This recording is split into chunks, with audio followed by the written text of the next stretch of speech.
Tom, and I have got a round 2 model review for you.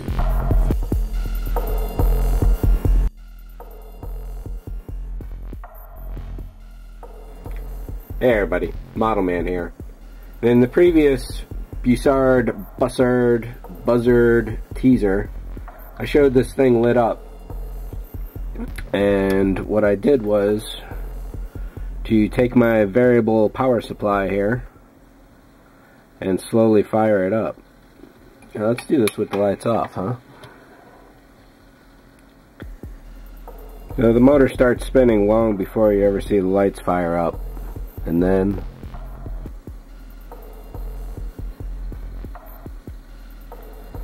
when we hit 6 volts, the little ones will start blinking. There we go.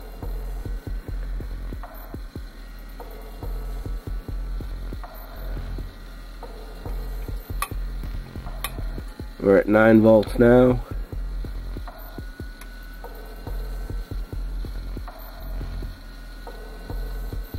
There's 11.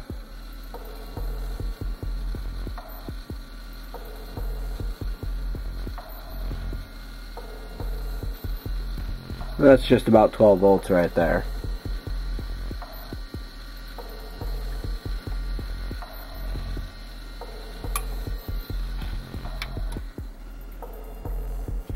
So some folks are definitely worried about the sound. That's about as loud as this one gets. Put 2 of them going and I'm sure it'll be a bit louder. One of the sound issues in the previous video I did was actually this plastic bit scraping against the housing.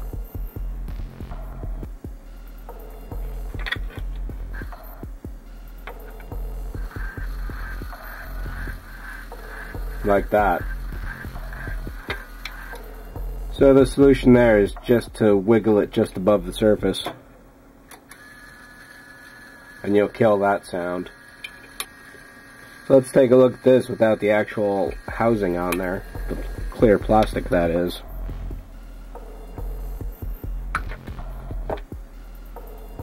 And as mentioned in that teaser video, this is just some 1/8 inch masking tape that I put on here to help show off the spinning, because it's not very obvious if you leave it clean plastic. I haven't heard anyone say if these are supposed to be painted or what. The one problem I found with doing this is that the center is the brightest part of the whole thing on the show, which means you're gonna have to clear all this out in the middle.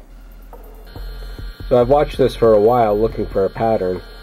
The only one I've really seen is that each light blinks at a slightly different rate. So if you look at one, start a count, look at the next one, it's slightly longer than that, and so on and so forth.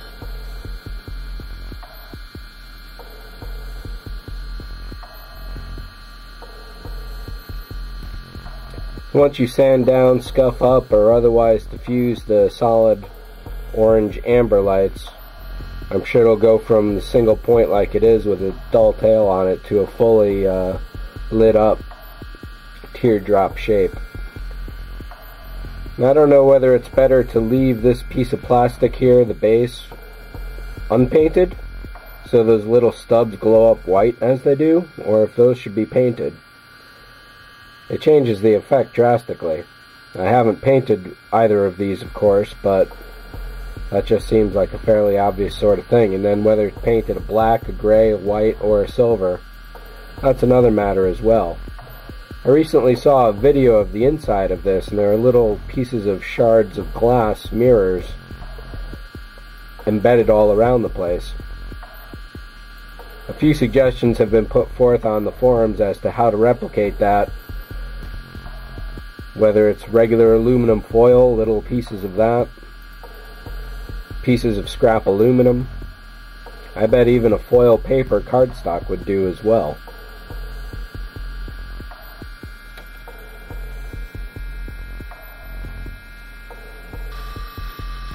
I suppose just clear like that, it pretty much works.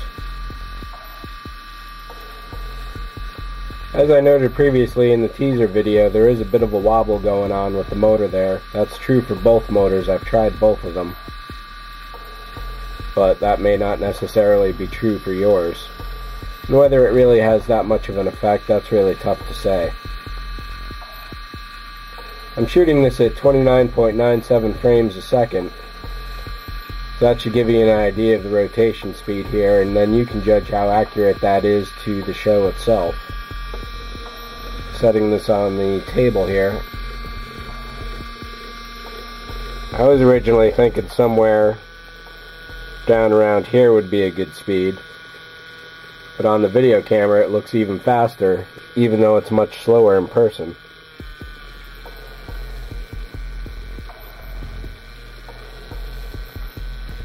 This is just over 6 volts right here for the speed.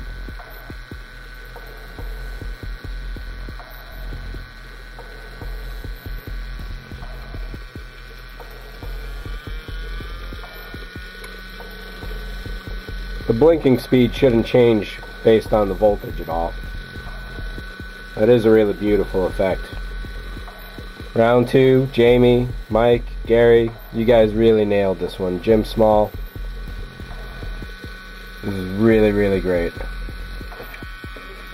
And that everything friction fits, so you don't have to glue any single part of this whatsoever. That's just a bit of a stroke of genius right there.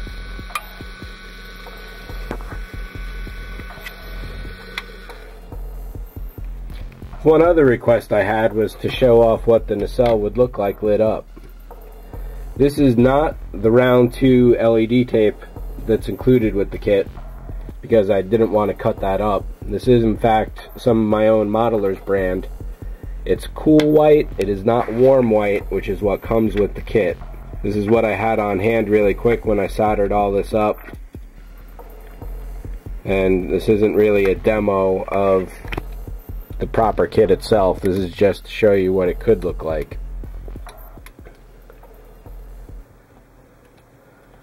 So stuck into place, you get the 3 little strips there, and you can tell this is cool white because it's reflecting blue like that.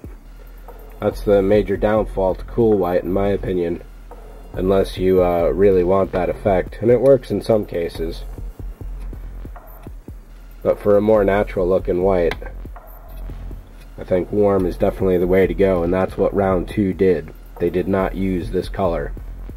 However, with 3 little spots, 9 LEDs, let's take a look at how that looks here. Take a few minutes to wire in some proper warm white LEDs.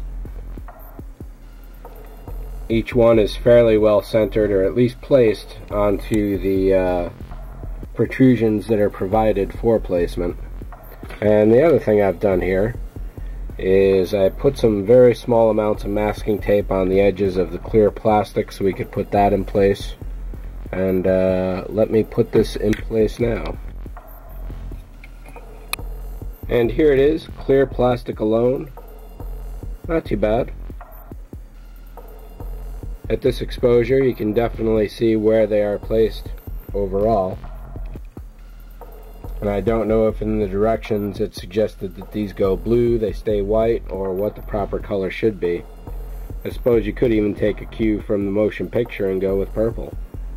And here I've gone and stepped the exposure down a little. In person, the 9 LEDs are highly distinct, with dark spots in between every area of them. Over here on the video, this is definitely overblown, even at a lower exposure setting. Let me try and reset to an even lower one and see if I can get something relatively accurate. This is much closer to what I'm seeing in person, but still not quite perfectly what I'm seeing in person. I can see the clear plastic glowing, and of course there's ambient room light in here that the camera is not picking up because it's exposed for those bright LEDs themselves. But this is pretty much the look you're going to get from the 9 LEDs themselves. I've gathered a few different pieces of diffusion material. I can't paint, scratch, or scuff up this clear plastic here. Personally, my first choice would go for Rust-Oleum's Frosted Glass because I just love the look of that. In fact, I do have... Here it is.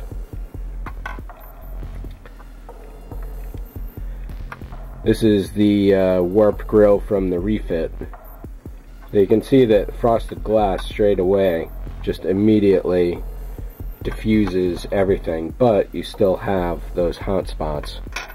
So I actually have 3 different diffusion materials here. This is some milk jug plastic. Over here is parchment paper folded into 8 layers, and over there is some wax paper folded into 8 layers. So let's try the milk jug plastic first. So in each case I'll put the diffusion material as far away from the LEDs as possible, straight up against the back of the clear plastic where possible. The papers themselves are definitely going to unfold a little, but let's take a look. So definitely better here. Each LED is still definitely visible, and you can see the clear difference right there. Here's undiffused, and over here is diffused. Obviously these LEDs are far more distinct than these, however you can definitely still count 3 LEDs visible right there. So I decided to fold the parchment paper over one more time, so there's actually 16 layers of it now. And you can still definitely see a dead spot right in the middle there and over here, but the LEDs themselves are definitely gone. You cannot see them. And the parchment paper is so thick that it has helped to turn the lights down as little to give you a much more subtle effect, which is probably going to not be a very bad thing at all. This is the same exposure setting as the previous one, so this should give you a fair idea of how it looks. Let me go for a different exposure here. And here we are on auto exposure. The clear plastic is what I am seeing in person, however these lights here are significantly overblown. But even then there's just the faintest dimp right in the color right there. And of course you can't see the individual LEDs over here at all, but in person they're quite evident. And this dip right here in the brightness is also quite evident on this side and in the middle. Let's try the wax paper. And here we are with 8 layers of wax paper. Definitely can't see the LEDs at all. However, again, you definitely have a dark spot there and a dip over there. And of course, those 3 LEDs are quite evident. Again, you get the same subtle dimming effect of the parchment paper. Not quite as much because it's half the thickness. But overall, this could be a really cool effect to do. Let's take a look at a different option entirely. So it seems fairly straightforward observation that the best way to get the smoothest possible lighting going across the entire thing would be to use an entire strip of LED tape. And that is what this would look like right here. And here we are looking at it as if it were fully lit up. No diffusion at all. And of course, there's also a photo etch grill designed by Paulbo, which is included with the round 2 photo etch accessory. So this is what regular looks like with no diffusion whatsoever. Let's take a look at another option. No diffusion whatsoever. This is what it looks like with smooth double density purple.